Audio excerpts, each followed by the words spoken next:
Bismillahirrahmanirrahim. Assalamualaikum warahmatullahi wabarakatuh. Innal hamdalillah nahmaduhu wa nasta'inuhu wa nastaghfiruh wa na'udzu billahi min syururi anfusina wa min sayyiati a'malina may yahdihillahu fala mudhillalah wa may yudlilhu fala hadiyalah. Asyhadu an la ilaha illallah wahdahu la syarikalah wa asyhadu anna Muhammadan abduhu wa rasuluhu la nabiyya ba'dah. Allahumma sholli ala Muhammad wa ala ali sayyidina Muhammad. Qala Allahu ta'ala fi kitabil karim, a'udzu billahi minasyaitonir rajim. Ya ayyuhalladzina amanu taqullaha haqqa tuqatih wa la tamutunna illa wa antum muslimun. Al-ayah. Hadirin para pemirsa kajianmu rahimakumullah. Marilah yang pertama dan utama kita senantiasa memanjatkan rasa syukur kita kehadirat Allah Subhanahu wa Ta'ala yang senantiasa melimpahkan karunia nikmat hidayah pada kita. Alhamdulillah sampai dengan saat ini kita telah memasuki hari yang ke-14 di bulan Ramadan ini. Kita masih diberikan kekuatan lahir dan batin untuk menjalankan ibadah-ibadahnya, dan semoga sisa puasa Ramadan kali ini akan lebih baik, lebih khusyuk, sehingga kita menjadi orang-orang yang bertakwa. Salawat serta salam mudah-mudahan selalu tercurah pada junjungan Rasulullah Nabi Muhammad SAW, pada keluarga, sahabat, para pengikutnya sampai yaumul kiamah nanti. Amin. Dan juga mudah-mudahan kita dapat meneladani beliau Rasulullah SAW. Jamaah kajianmu rahimakumullah. Pada akhir-akhir ini kita dapat menyaksikan fenomena di tengah-tengah masyarakat kita, di negara kita, tentang perilaku ataupun karakter dari masyarakat yang sebagian masih belum seperti apa yang kita harapkan, berakhlak yang baik.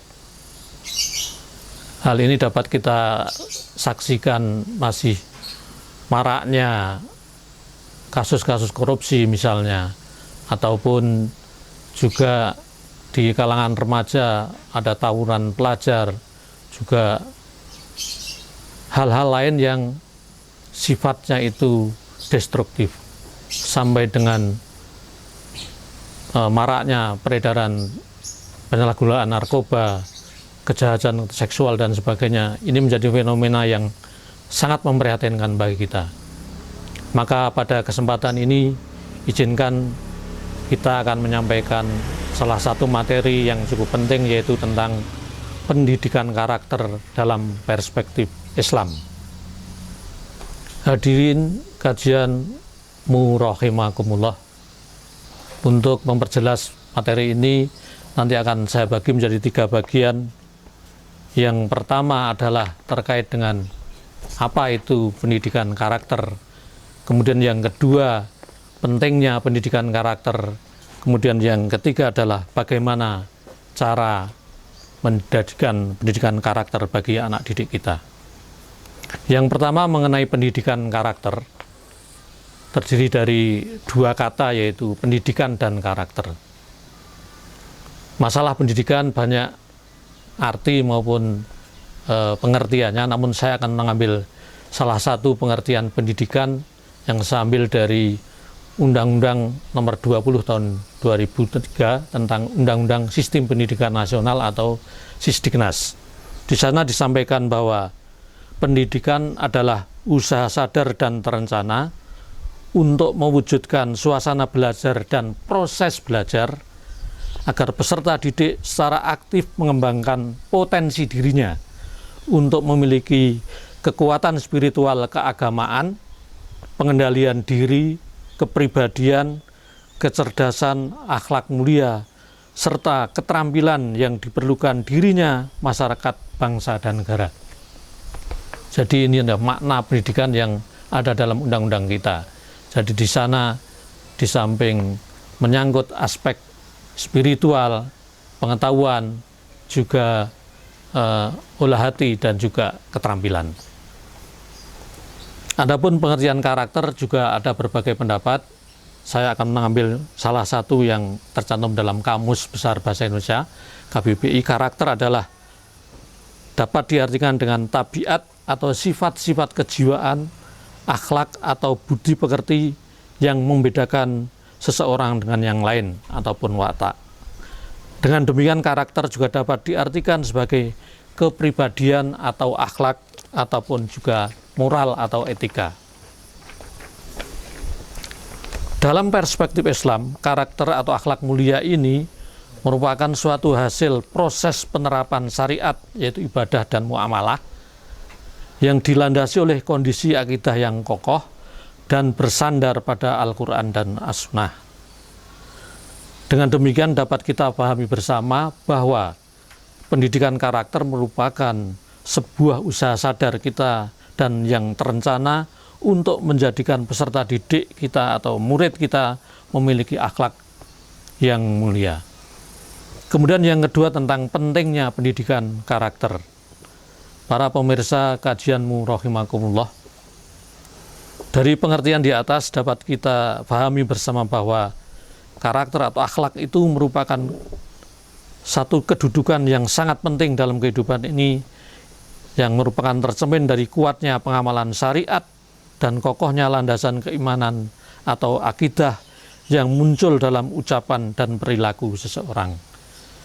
Jadi akhlak itu merupakan cerminan dari kuatnya keimanan dan juga akidah, dan diucapkan dalam lisan dan dibuktikan dengan perilaku ataupun perbuatan. Oleh karena itu tidak mengherankan jika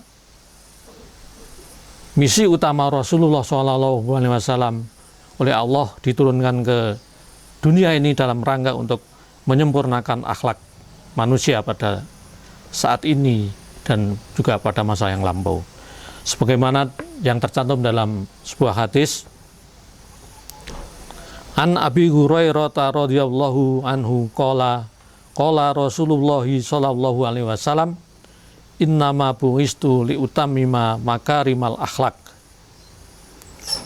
Dari Abu Hurairah radhiyallahu an berkata bahwa Rasulullah sallallahu alaihi wasallam bersabda bahwasanya aku telah diutus oleh Allah Subhanahu wa taala untuk menyempurnakan keluhuran akhlak ataupun budi pekerti.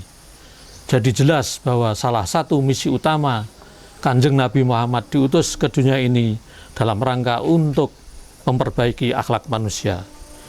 Dalam hadis yang lain Rasulullah bersabda, Haddatsana Abdullah bin Yazid, haddatsana Sa'id, haddatsani ibnu Matslana anil Qaqai Hakim an Abi Sholihin an Abi Hurairah qala Rasulullah sallallahu alaihi wasallam, akmalul mu'minina imanan ahsanuhum khuluqa. Telah menceritakan kepada kami Abdullah bin Yazid, dia berkata, telah menceritakan kepada kami Sa'id, dia berkata, telah menceritakan kepadaku Ibnu Ajlan dari Al-Qaqa bin Hakim dari Abu Soleh dari Abu Hurairah, dia berkata Rasulullah SAW bersabda, orang mukmin yang paling sempurna imannya adalah yang paling baik akhlaknya. Hadis riwayat Ahmad. Jadi dalam hal ini disebut orang mukmin yang sempurna jika sempurna imannya, yaitu apabila dia perilaku ataupun budi pekertinya akhlaknya baik. Karena pentingnya karakter atau akhlak ini, Al-Quran pun telah mencantumkan dalam beberapa surat dan ayat. Salah satunya dalam Quran surat An-Nahl ayat ke-97, A'udzubillahi minasyaitonirrajim, man amila sholihan min dzakarin aw unsa wa huwa mu'minun fala nuhyiyannahu hayatan thayyibah wala najziyannahum ajrahum bi ahsani ma kanu ya'malun. Barang siapa yang mengerjakan amal soleh baik laki-laki maupun perempuan dalam keadaan beriman, maka sesungguhnya akan kami berikan kepadanya kehidupan yang baik, dan sesungguhnya akan kami beri balasan kepada mereka dengan pahala yang lebih baik dari apa yang telah mereka kerjakan.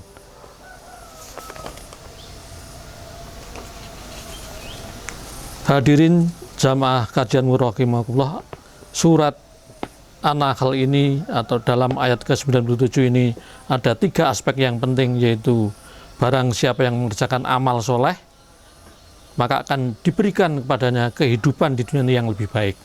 Di samping itu dia akan mendapatkan pahala yang lebih baik dibanding dari apa yang telah mereka kerjakan. Ini luar biasa ini. Dalam surat yang lain Allah Subhanahu wa taala juga berfirman dalam surat Az-Zumar ayat ke-10. A'udzubillahi minasyaitonir rajim. Qul ya ibadilladzina amanu taqu rabbakum lilladzina ahsanu fihi hadhihi dunya hasanah wa ardullahi wasi'ah innama yuwaffas sabiruna ajrahum bighairi hisab. Katakanlah, hai hamba-hambaku yang beriman, bertakwalah kepada Tuhanmu. Orang-orang yang berbuat baik di dunia ini memperoleh kebaikan, dan bumi Allah itu adalah luas. Sesungguhnya hanya orang-orang yang bersabarlah yang dicukupkan pahala mereka tanpa batas.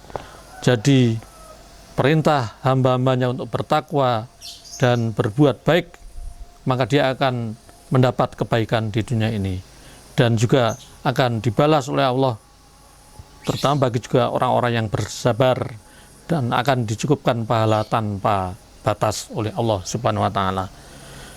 Kemudian yang ketiga adalah bagaimana membentuk akhlak mulia ini. Hadirin kajianmu rahimakumullah, menurut Al-Imam Al-Ghazali menyatakan bahwa akhlak adalah keadaan sifat yang tertanam dalam jiwa, yang darinya akan muncul perbuatan-perbuatan yang dengan mudah tanpa memerlukan pemikiran. Jadi menurut Al-Ghazali ini, akhlak atau karakter itu adalah sifat yang tertanam dalam hati ataupun jiwa, dan dia akan diikrarkan, akan diwujudkan, dimanifestasikan dalam bentuk perbuatan-perbuatan tanpa dia sadari. Jadi merupakan satu kebiasaan atau habit. Berdasarkan dalil-dalil dan pendapat di atas, maka dapat kami sampaikan bahwa perlu dilakukan pendidikan karakter ini dalam arti untuk membentuk kepribadian yang berakhlakul karimah. Salah satu teladan yang utama bagi kita, teladan yang baik, yang dicontoh bagi kita adalah beliau Rasulullah SAW, sebagaimana firman-Nya dalam surat Quran surat Al-Ahzab ayat 21, a'udzubillahi minasyaitonir rajim, laqad kana lakum fi rasulillahi uswatun hasanah liman kana yarjullaha wal yaumal akhira wa dzakarallahu katsira. Sesungguhnya telah ada pada diri Rasulullah itu uswatun hasanah atau suri teladan yang baik bagimu, yaitu bagi orang-orang yang mengharap rahmat Allah dan kedatangan hari kiamat, dan dia banyak menyebut Allah. Jadi dalam hal ini tidak perlu kita mencari figur, mencari tokoh lain, karena kita sudah ada yang luar biasa menjadi uswatun hasanah bagi kita, suri teladan kita, yaitu Nabi Muhammad SAW. Oleh karena itu, dalam kehidupan keseharian, pembentukan akhlak mulia ini harus bersumber pada Al-Quran dan Al-Sunnah. Dalam membentuk manusia agar memiliki karakter ini, yang paling tepat menurut kami adalah melalui trilogi pendidikan atau tripusat pendidikan, yaitu di keluarga, kemudian di sekolah atau madrasah, dan yang ketiga di masyarakat. Pembentukan karakter di keluarga ini sangat penting karena menjadi fondasi bagi perilaku kehidupannya di kemudian hari. Pembiasaan-pembiasaan di keluarga menjadi sangat penting, dan menjadi faktor yang utama dalam pembentukan karakter bagi anak-anak kita. Peran dari orang tua, ayah bundanya, bapak ibunya akan sangat menentukan dia bagaimana karakternya di masa depan. Hal-hal yang kecil dapat dilakukan dari kecil, dia dibiasakan untuk misalnya ketika akan tidur diminta untuk cuci tangan, cuci kaki atau berwudu, kemudian berdoa sebelum tidur. Kemudian nanti ketika tidur dia menghadap ke barat. Setelah nanti bangun dia berdoa lagi. Ini adalah pembiasaan yang bagus. Jangan lupa anak mulai kecil dibiasakan untuk merapikan tempat tidurnya. Dengan merapikan tempat tidur, kan itu menjadi awal yang baik bagi awal di hari itu. Pendidikan di keluarga juga sangat penting untuk menjadikan anak-anak kita tumbuh disiplin. Anak mulai diajarkan sholat, utamanya sholat wajib, ini penting untuk dilakukan berjamaah di masjid. Jangan lupa juga untuk menjadi tauladan bagi anak didik kita, putra-putri kita, untuk setiap hari kita mengkaji Al-Quran, kebiasaan membaca buku, dan sebagainya. Juga jangan lupa anak-anak kita untuk selalu diajari membantu orang tuanya. Hal ini yang kadang-kadang sekarang sudah mulai anak tidak terbiasa membantu orang tua. Mulai dari yang kecil menyapu lantai, kemudian membantu mencuci piring, gelas, dan sebagainya. Dimulai dari ketika dia makan, mencuci piringnya sendiri, mencuci gelasnya sendiri. Tentu hal ini disesuaikan dengan usia anak-anak. Ini yang pertama, pendidikan di keluarga. Kemudian yang kedua, pendidikan di sekolah ataupun madrasah. Di sekolah ataupun madrasah, peran guru, peran kepala sekolah, peran ustadz, ustadzah, ini juga sangat penting. Kalau di pendidikan di sekolah, sekarang juga pemerintah telah mengeluarkan salah satu peraturan presiden, yaitu Perpres nomor 87 tahun 2017 tentang penguatan pendidikan karakter atau disingkat PPK.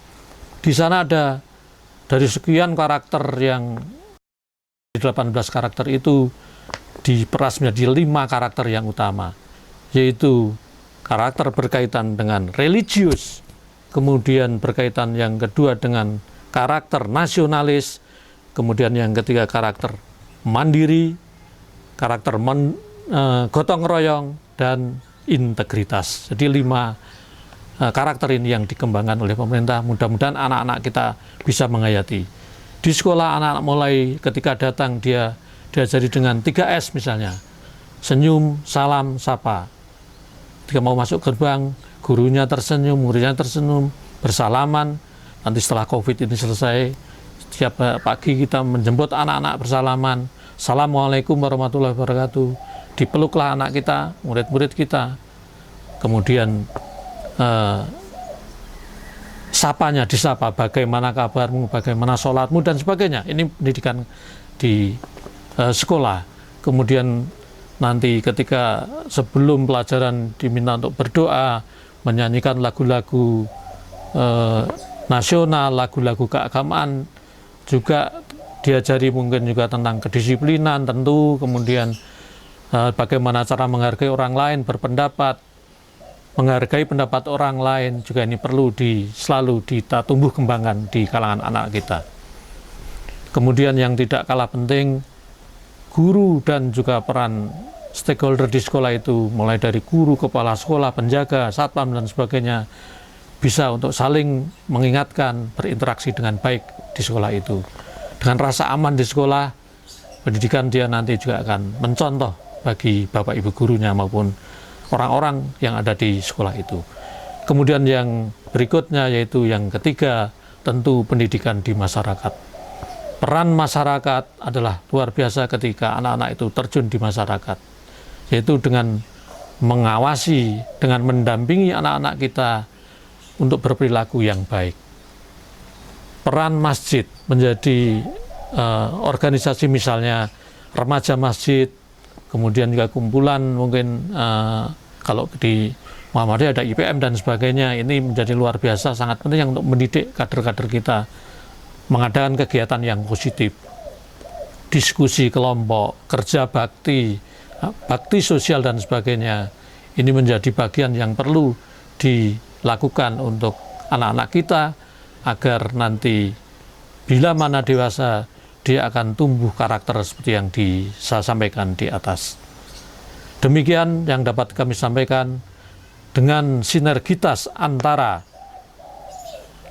orang tua, keluarga dalam hal ini, sekolah, ataupun madrasah, dan masyarakat bersinergi, bersatu padu untuk membantu, mendampingi anak-anak kita untuk menjaga agar dia berakhlakul karimah.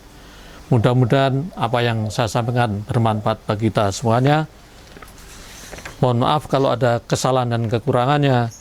Subhanallahumma wa bihamdika asyhadu alla ilaha anta astaghfiruka wa atubu ilaik. Wassalamualaikum warahmatullahi wabarakatuh.